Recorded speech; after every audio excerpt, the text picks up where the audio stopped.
meu sono.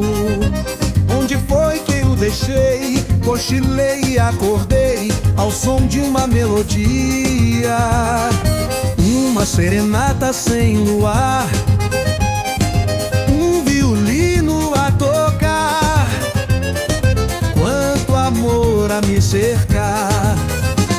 Vi nele o desejo de tocar suavemente a minha pele, de me sugar.